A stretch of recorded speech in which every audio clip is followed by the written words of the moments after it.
As we's all knows, the orcs are the meanest and greenest bunch of lads in the galaxy. But who amongst us boys is tough enough to smash a few heads and keep us lads in line? Why, them's the knobs, of course. Only the biggest and the bestest of the green skins days is. Well, except the boss, of course. These mean old knobs tend to get quite the special treatment when it comes to running them on a tabletop. So much so that they's got a whole detachment just to themselves. And they call it the Bully Boys. Let's have a look at these lads and see just what makes these boys crump with the best of them.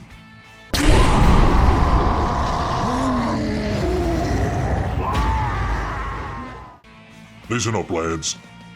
Welcome back to the Daily Crumper, and today we're going to be talking about the Bully Boys detachment out of the 10th edition Orc Codex. So as per usual, I'm going to go over what the detachment does, including strats and enhancements, on how to run it effectively, let you know what units shine in said detachment, and show off one example of a list as to what I'd run. And then after that, we'll go on a tabletop view and I'll show you how to run the army in-game. Because as we all know, competitive 40k theory is all about stats and numbers, but if you don't know how to play it when it comes to rolling the dice, then how good could the theory really be? Am I right? And with that, let's hop into it, lads. So, what is the Bully Boys detachment all about? Well, to start off, the detachment rule is called the boss is watching. It says at the start of your command phase, in a turn in which you have not called a war, if you have one or more war boss models on the battlefield or embarked within a transport that is on the battlefield, you can call a war for a second time this battle. When doing so, that second war only counts as having been called for war boss, knobs, and meganob units from U's army. So right out the gate, this is really zogging nice, lads. Non-orc players will always tell yous that the orcs are the best army in the game for one battle round. And that of course is because they's referencing our main army ability being the war. You know, start of the battle round, no actually, start of the command phase, you can cause you a war, gives everything in your army, advance in charge, +1 strength and attack in melee, 5 up invulnerability save, all the good stuff. Just amps up your lads tenfold. But the issue is, it's only for one turn. And that turn is typically going to be turn 2, because you'll spend your first turn staging up all your lads inside all the buildings, hopping them out of transports, doing whatever it is to get you all nice, snug, and ready for that next turn on turn 2 to move out into the midboard, advance up, charge your opposing gits, and crump as many lads as possible. It's the typical orky way, and it's how most games end up going. But the problem with that becomes, what if you's opponent is particularly cunning and happens to know that you's gonna war on turn 2 and hit them in the face? Because, to be perfectly blunt with you lads, it's pretty zogging predictable what we're gonna do on a table. So, over the years, opponents have gotten a bit more snazzy with things, and they found out ways to nerf the war as an opponent. You can either move block the orcs, you can throw a bunch of chaff units at them that they have to chew through to get into their juicy things in the back, or they can just hold their army back for an extra turn and just say, alright, well, yous can call your war, but I'm going to be so zogging far back that you're not going to be able to get far enough up the board to charge me in the first place anyways. You know, the war is a very good ability, but there's a lot of ways to play around it as an opponent. Because again, it's only for one turn. Now what if I told you that you could war twice. Well, this is what Bully Boyz does, obviously. There is the caveat that it's only 4 War Boss, Nob, and Mega Nob units from your army, and that is quite limited, as there isn't a whole lot of units in our book that has those keywords. But if your opponent is trying to be all cunning-like and hide away from the orcs so that they don't get charged on that big war turn, well, they can definitely do that for 1 battle round. But telling them to do that for 2 battle rounds? And just say, hey, you as the orc player, you can just be in the middle of the table for 2 whole battle rounds because I don't want to get charged by your gits? Well, that's a little bit too detrimental, because then you're going to be scoring all the points and the opponent's going to be getting none. So that is for sure one of the big draws as to why you would want to run this detachment. Is being able to advance and charge twice makes your opponent have a lot of difficulty trying to play around it. And on top of that, just getting +1 strength and attack and advance and charge on all your units twice is just a lot more damage that you're going to be putting out on the table. So it just helps with making your units all more effective at crumping gits in melee. Alright, now, as I've mentioned, Bully Boyz is only affecting War Boss, Nobs, and Mega Nob units. So surely, them's the units you're going to be wanting to bring in your lists, one of which is going to be these lads, the Mega Nobs. And let me tell you, the prettiest looking good in this detachment, lads. So to go over it, what is a Mega Nob? Well, they've got a 5-inch movement, so they're slower than the rest of our lads. Their toughness 6, so quite chunky. They've got a 2-up armor save, which is very rare in the Orc army, 3 wounds, 7-up leadership, and 1 OC. Each of them is equipped with a custom shooter and a power claw, but you can of course exchange your custom shooters and your power claws with all sorts of things.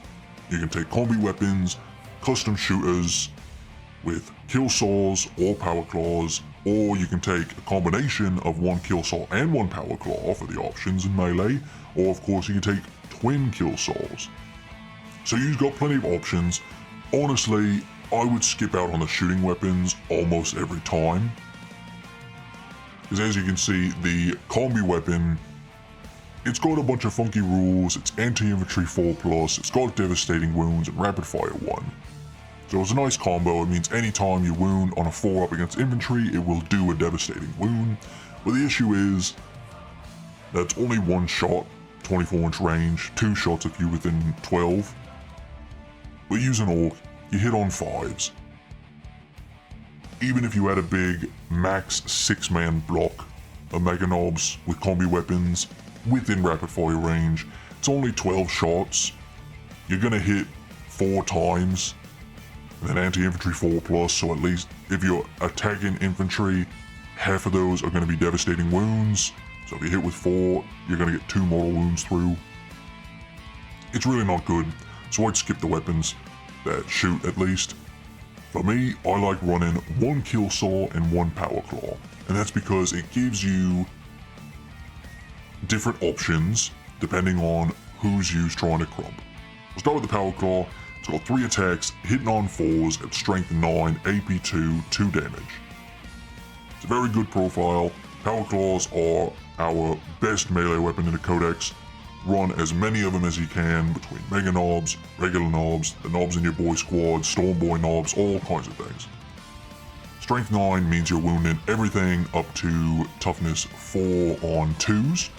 Everything below strength 9 on 3s, of course. Just means that most infantry types you're going into, you're going to be wounding pretty well. Now, your offhand should be a kill saw.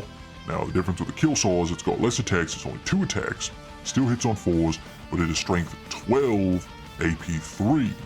So that is going to be your tank punching arm. Not as many attacks, but they're a lot higher quality. The AP 3 will help punch through the heavy armor on a lot of vehicles, because most vehicles have 2-up armor saves nowadays. And the 2 damage, of course, is very solid. Just makes it to where there's not as many wounds you need to get through to flip some tanks. So that's definitely what I want to run them with War Gear. As their ability is Crumpin' Time. Says while the war is active for your army, models in this unit have the Feel No Pain 5+ ability. Now this used to be a 4+, but that got changed in a nerf from probably about a year ago now. So not as good, but a 5-up Feel No Pain during the war, coupled with the 5-up Invuln use kit, in addition to being Toughness 6, 2-up Armor Save, and 3 wounds, means that these Mega Knobs are going to be pretty chunky, pretty hard to deal with as an opponent, because they're just going to be really zogging tough.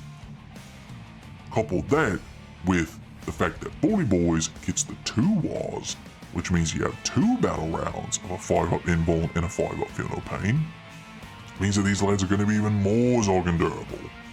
Now, use is paying for this. These Mega Knobs are quite pricey. Down here in the bottom right, you'll see 2 of these lads is 65 points. 3 of them is going to run you 95 points. 5 of them for 160, and finally 6 model unit, the max you can bring is 190 points. So they're quite pricey, but it makes sense. These are effectively our Terminator equivalents, and Terminators are of course very expensive in the Beaky Boys army. So it makes sense that they would follow suit in the Orcs. Now, that of course begs the question, how are you going to run these lads? Do you want to run them in the MSU style, where it's just a minimum size unit, just only 2 models for 65 points, still pretty cheap? Or do you want to pay out all the teeth for 6 models at 190? Well, kind of comes down to preference, but once I get to the list building stage, I'll let you know how I like to run them. But yeah, when it comes to Mega Knobs, in the Bully Boyz detachment, you're going to want to be running a lot of these lads, because again, they're only one of the few units that benefit from the detachment. You have Mega Knobs, Knobs, and anything with the War Boss keyword, which is going to be most of our characters, but still, it's not a lot of data sheets. So if you're looking for a big anvil type unit that is very durable and can deal a good amount of damage, then Mega Knobs is what she's going to want to bring. Alright, so next up we've got Enhancements. First enhancement is Big Gold for 20 points. It says an infantry war boss only. Start of the fight phase, select one enemy unit within engagement range of the bearer. That unit must take a battle shock test, and when doing so, subtract 1 from the result. So first up, this one is not very great in my opinion. 20 points is very expensive. Forcing battle shocks, especially the -1, isn't too bad actually. It's very niche, as is most battle shock related abilities in this game. But sometimes it might come in clutch. If you're going into a big melee brick and marines and you force that battle shock on them and they fail it, that's going to be huge, because then that would then mean that the Beaky Marines couldn't use like Armor of Contempt, for example. But I find that most of the time it doesn't really come up, so I'd skip it. Next up is the biggest boss for 15 points. Infantry War Boss model only, add 2 to the bearer's wound characteristic. Now this one ain't too bad. 15 points is a pretty okay price for something like this. I find that if you put it on a war boss in Mega Armor, it makes that lad particularly very durable and even harder to deal with than usual. So that means it's going to bring that lad up to 9 wounds on a Mega Boss. Couple that with some Mega Knobs that he's leading, that's giving out that 5-up Feel No Pain. It just adds more durability to the list, and it's quite good. If you've got the extra points left over at the end of your list making for it, I'd say go ahead, it's not a bad take. Next up is Ed Stomper for 10 points. Infantry War Boss model only. Each time the bearer makes an attack that targets a unit that is below its starting strength, re-roll a wound roll of 1. If the unit is below half strength, you can re-roll that wound instead. This is a bad rule. Leave it at home. It's 10 points, so it's cheap, but I still don't see you taking it. This rule, they keep putting it in a lot of books, in detachments and enhancements for different armies. But the idea of it is you're not getting the benefit of, you're not getting the full benefit, which is the reroll entire wound rolls, until the unit you're trying to crump is already almost dead anyways. So most of the time, if your knobs or your mega knobs are charging an enemy unit, odds are it's at full health. And ideally, you're going to want to be able to kill that unit completely when you do make that charge, because if you leave some of them gits alive, then they're going to be able to hit you back, and orcs do not like getting hit back usually. Mega knobs, they might be able to take a beating, but regular knobs, and boys, and all that other whatnot, they usually die if they get hit back in melee. So wouldn't it be great if when you charge that unit initially, you got the reroll wounds, but instead you have to wait until it's almost dead anyways, and if that's the case, then you probably don't need the reroll wounds to kill it. So yeah, I think Ed Stomp is pretty bad. Next up is Teleporter. Warboss and Mega Armor only models in the Bearer's unit have the Deep Strike ability. This is 25 points, so the most expensive of the bunch, but it's actually pretty useful if you're running a Warboss and Mega Armor with Mega Knobs as an accompaniment. Letting them lads Deep Strike, in a way, saves you points, because it means you don't have to buy them gets a truck to roll around in. Because Mega Knobs, they only move 5 inches, so they're very slow. So you're going to want to have some source of getting them gets into the fight. And being able to Deep Strike now means that you could like rapid ingress these lads in the opponent's backfield. Then when it comes back around to your turn, they can move you to 5 inches, potentially advance and charge. It just helps them get out a lot. So I'd say Teleporter is definitely takeable, especially if you consider the opportunity cost of not needing to bring the truck. Alright, next up we got some stratagems for you lads. First one is on to the Teeth, 1 CP. Happens in your shooting or the fight phase. 1 knobs or mega knobs unit from your army that's not been selected to shoot or fight this phase. To the end of the phase, each time a model in your unit makes an attack, reroll hits of 1. If a wall is active for your unit, you can reroll the hit roll instead. This is very zogging good, lads. 1 CP, reroll hits in the wall. And again, you'll have 2 full turns of being in the wall with your knobs and mega knob units. Think of it, if he's running Gaz and he's handing out lethals to everybody, now you're getting reroll hits, lethals on 6s. Gaz's unit gets crit 5s, lethals on 5s and 6s with reroll hits. 1 CP. This is real zogging good. I'd only use it in the fight phase. Do not do reroll hits in the shooting phase, because again, most of the time, your knob and mega knob units aren't really even going to have guns anyways. Or if they do have guns, it's not good ones. So yeah, I'd hit this button in the fight phase every time if possible. Next is always looking for a fight. It's 1 CP, happens in the fight phase just after an enemy unit is destroyed. 1 knob or mega knob unit from your army that destroyed that unit. Till the end of the phase, each time your unit makes a consolidation move, it can move up to D3 plus 3 instead of up to 3. If the wall is active for your unit, it can move up to 6 inches instead. So again, you'll have the 2 battle rounds of war, so most of the time, this is going to be a 6-inch consolidation move. Which, in certain situations, will be very, very clutch, lads. You know, imagine you just charged into a big squad of guardsmen that are being used as a screen for their Rogaldorns in the back. You crump all the guardsmen dead, but then Rogaldorns behind them are a little bit too far away for your consolidation move to get into. Well, 1 CP, now you can get into them, lads.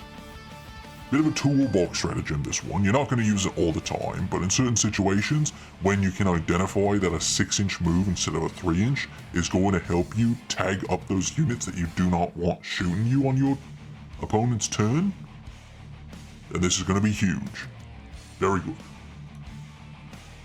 Next is Too Arrogant to Die. Happens in your opponent's shooting phase or the fight phase, just after an enemy unit has selected its targets. 1 knob or mega knob unit from your army that was selected as a target of attacks.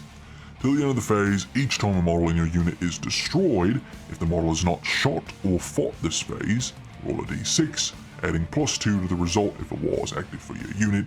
On a 5+, do not remove the destroyed model from play. It can shoot or fight after the attacking unit has finished making its attacks, then is removed from play. So this is basically a 1 CP fight on death for knobs and mega knob units. It's on a 5+, but again, 2 turns of the war means most of the game, really the 2 most important turns of the game, you're gonna have a 3-up fight on death for 1 CP. That's very good, lads. Most armies either have a 2 CP automatic fight on death, or 1 CP fight on death on a 4+. So the fact that this is going to be on a 3+ for the majority of the game, that's very good. It makes it to where your opponent might think twice about wanting to charge your lads. Next up is Crushing Impact. Happens in your charge phase, just after a knob or mega knob unit from your army ends a charge move. Targets that unit, of course. Select 1 enemy unit within engagement range of your unit, then roll a d6 for each model in your unit that is within engagement range of that enemy unit. For each 5+, that enemy unit suffers 1 mortal wound to a maximum of 6 wounds. While it's active, that unit suffers a mortal for each 4+ instead. So this is impact mortals, as the lads call it on the competitive sides. Most dreadnoughts have something similar to this. They make a charge, they do some mortal wounds to you, then they crump you in melee. This is more of a niche stratagem, but it's good to have in the pocket if you really needs to get a couple extra wounds in, either before you use charge in to the opposing gets, or just to try to pile more and more damage on to your opponent. So not bad overall. Next is Hulking Brutes, also 1 CP. Happens in your opponent's shooting phase just after an enemy unit has selected its targets. 1 knob or mega knob unit from your army that was selected as the target of one of the unit's attacks. Each time an attack targets your unit, worsen the AP by 1. Very good. This is a shooting only Armor of Contempt effect for your knobs or mega knob units. So again, you're going to be pretty good on mega knobs because they've got that 2-up armor save. It means that you can afford to shove a big brick of mega knobs out onto like a center objective where they're not very hidden, but you still want to hold it to get primary points, obviously. So the opponent is going to shoot them up with some gits, weapons like a Rogal Dawn or a Hammerhead or Skyray, whatever it is. Having the lesser AP means you're going to be able to survive all that much longer. So very good. Lastly, we got Cut 'em Down. 1 CP happens in your opponent's movement phase just after an enemy unit is selected to fall back. 1 knob or mega knob unit within engagement range of that enemy unit. When the enemy unit falls back, all models in said unit must make a desperate escape test. When doing so, if the wall is active for your unit, subtract 1 from those tests. So this is quite nice. Again, especially if your opponent has a lot of like fallback and shoot abilities or fallback and charge abilities, or if there's just typically a shooting unit in the first place and they don't like to be in combat with your gits. So if you go to fall back, spend the 1 CP, now there is a semi-good decent chance that those gits will just die when they go to fall back. And then that's less lands to worry about. So not bad. You're probably not going to use it a whole lot, but again, it's good to have in the toolbox. Alright, so now we got a Bully Boys list here for you lads. This list comes out to 2,000 points on the nose. It includes good old Gazi as our warlord, 2 foot war bosses and 2 war bosses in mega armor. Both of them have enhancements. One of them has the teleporter enhancement to give his unit deep strike, and the other one's got the biggest boss for the extra 2 wounds, simply because I had 15 points left over and might as well throw it on somebody. As for the rest of the list, I've got 1 squad of Grots, 1 squad of Boyz to go with Gazi, a battle wagon for Gazi and the Boyz to go into along with the next, which is the 5 Burner Boys. I got a 10-pack of Commandos to split into 2 units for infiltrating purposes, 2 packs of 5 Knobs with Power Claws of course, 2 3-man Mega Knob units with 1 Power Claw, 1 Kill Saw, 1 pack of 5 Storm Boys, 2 packs of 6 Tank Busters, and 3 trucks for the lot of these lads to go into. I believe I've gone over this list in the past, but it's very elite, not as many units, but the units you do have hit very hard. even though they are smaller units, more compact units, not those big 6-man Mega Nob bricks or the 10-man Nob bricks. I like running this kind because it's a lot smaller, allows you to skirmish a lot easier, and is of course fun to play. So let me pull up a good old tabletop sim, show you how I run these lads. And here's what it is. So I've already got all my lads all deployed on the table here. Today we's facing off against the Black Legion Spiky Gits. As for me, I've got my 3 trucks deployed here, my big battle wagon full of Gits, got some grots on my home field objective over here, and my 2 commando squads in the middle of the table.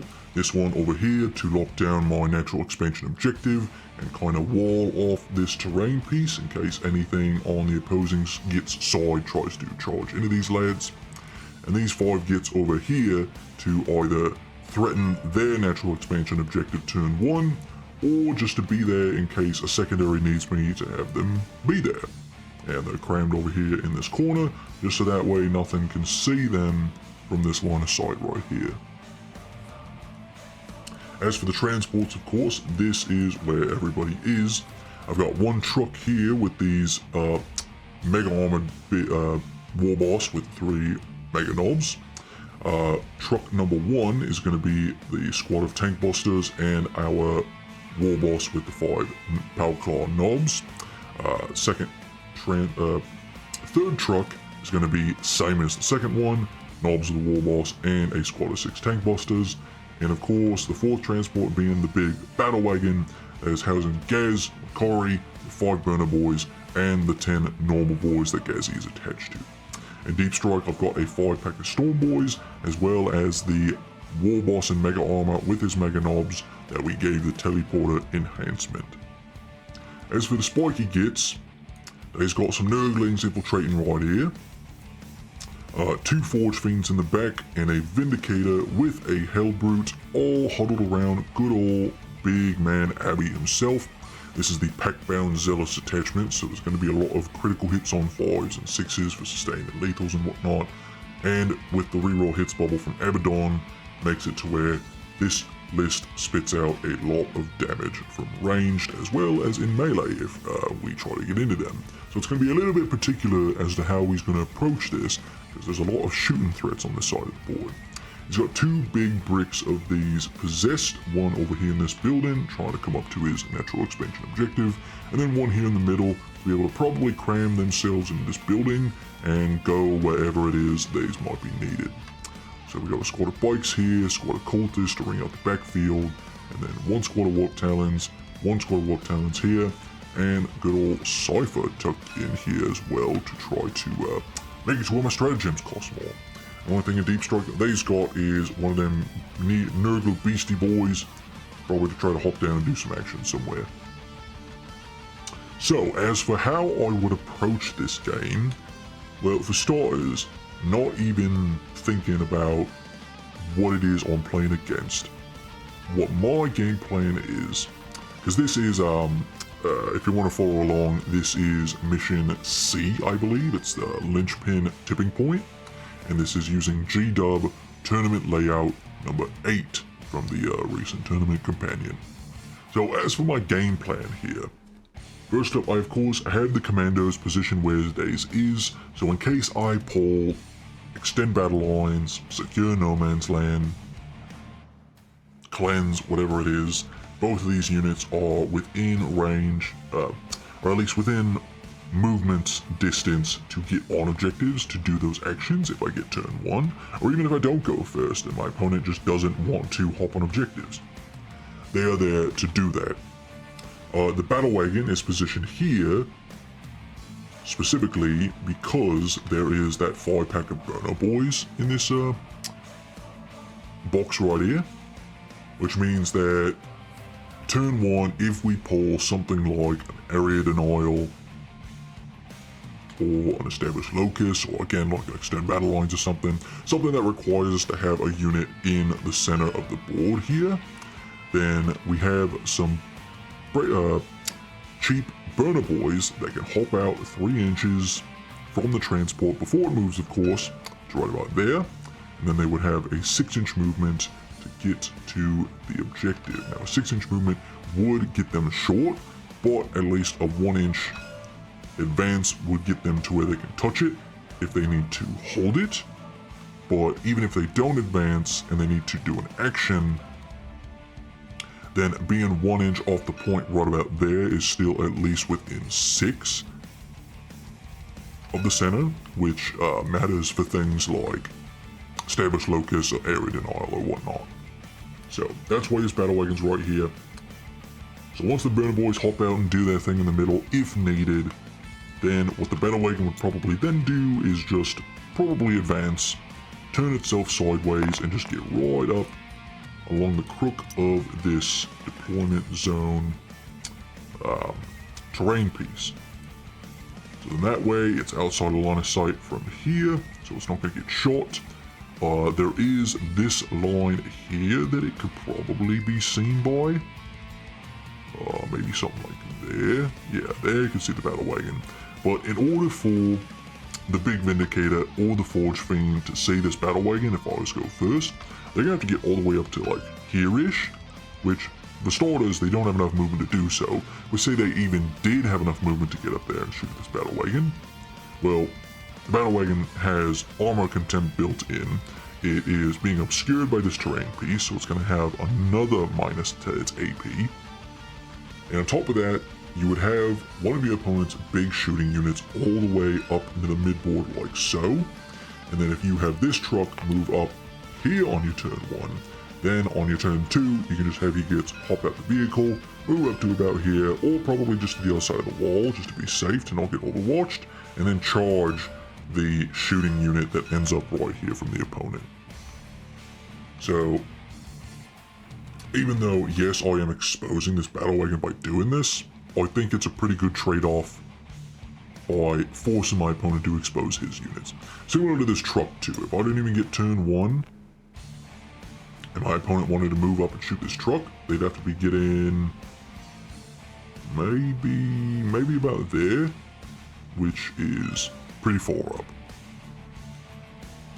So that is how I deployed this. In this specific configuration, I probably have Knobs, War Boss with Tank Busters in this one.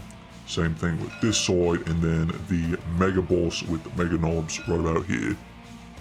And again, going back to this truck, if my opponent overextends, shoots, and kills this truck, it's still not the end of the world, because my opponent, I can disembark my Gits 3 inches right up along the back side of this terrain piece, similar to how I was just showing you with the battle wagon.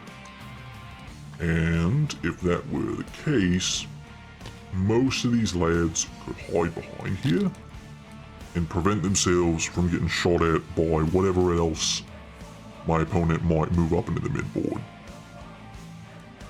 So that's the gist of it there. If you get turn 1, or regardless if you go first or not, being able to stage up your lads is a very good idea.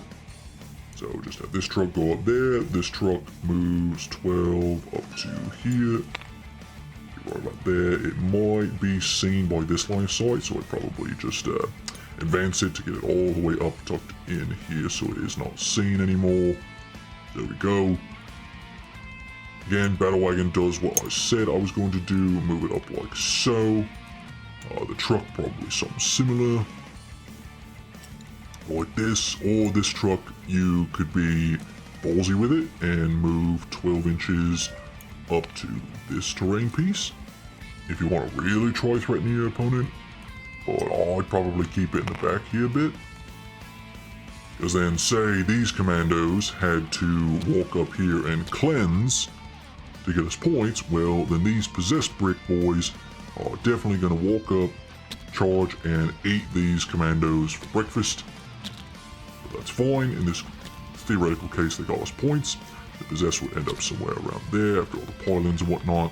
And then on your turn, when it comes back to you, you can have your, this is a truck full of knobs and whatnot. Your knobs would hop out your 3 inches right there. They'd move their 6, end up right pretty much against the wall, charge into these lads. And you didn't even have to wall to do that, to get the extra movement. But to kill those possessed, you probably would have to wall, because that's a lot of 3 wound bodies. But yeah, so you can kind of see the gist of it. Again, it doesn't look like there's anything that I have on the table, but that's because I really enjoy buying transports for a lot of my very important gits, because I want them to be fast, mobile, and take up a very small footprint. So yeah, so mock-up turn 1 is just staging everything up for then your turn 2 to be where you hop all of your lads out 3 inches. You have a bunch of gits end up here, a bunch of these gits end up right there and there, and then they would move their 6 inches, their 5 inches, whatever it is, advance and then charge into your opponent's army. Now, if the Chaos player decided they just wanted to sit back to try to bait out the war, well, that's fine.